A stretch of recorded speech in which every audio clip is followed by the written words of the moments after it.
கர்த்தருடைய பரிசுத்த நாமத்திற்கு மகிமை உண்டாவதாக. இன்றைய வேத வசனம் நீதிமொழிகள் 23:17. உன் மனதை பாவிகள் மேல் பொறாமை கொள்ள விடாதே. நாம் பாவிகள் மேல் பொறாமை கொள்ளக்கூடாது. பொறாமை எழும்பொறிக்கு என்று வேதத்திலே வாசிக்கிறோம். பொறாமைக்கு முன்னிற்கத்தக்கவன் யார் என்று வேதத்திலே வாசிக்கிறோம். தீத்து 3:3 வாசிக்கிறோம். முற்காலத்திலே நாமும் கீழ்ப்படியாதவர்களும் பொறாமை கொண்டவர்களாகவும் ஜீவனம் பண்ணினோம் என்று.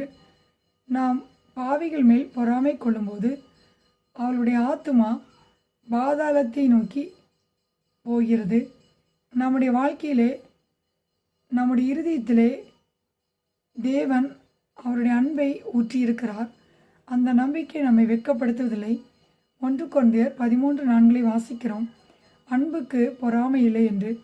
நாம் மற்றவர்களை நேசிப்போமானால் நாம் அவர்கள் மேல் பொறாமை கொள்ளக்கூடாது.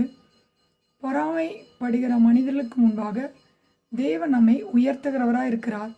சத்துருக்களுக்கு முன்பாக கர்த்தர் நமக்கு ஒரு பந்தியை ஆயத்தப்படுத்துவார். ஜீவனுள்ள நாளெல்லாம் நன்மையும் கிருபையும் நம்மை தொடரும்படி செய்வார்.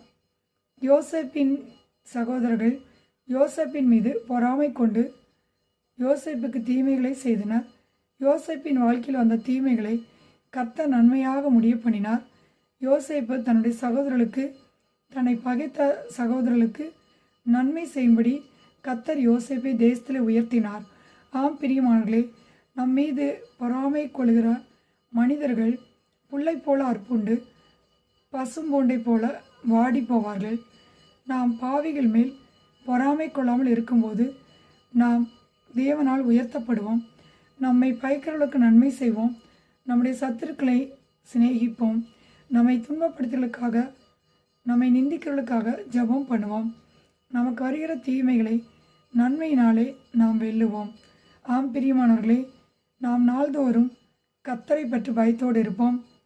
நம் மீது பொறாமை கொண்டவர்கள், நம் மீது எரிச்சல் கொண்டவர்கள், நமக்கு விரோதமாய் தீங்கு செய்தவர்கள், இவர்களுக்கு மத்தியிலே கர்த்தர் நமக்கு நன்மை செய்து நம்மை ஆசீர்வதிக்கிறவராய் இருக்கிறார். கர்த்தர் தாமே இந்த வார்த்தைகளை கொண்டு உங்களை ஆசீர்வதிப்பாராக. God bless you.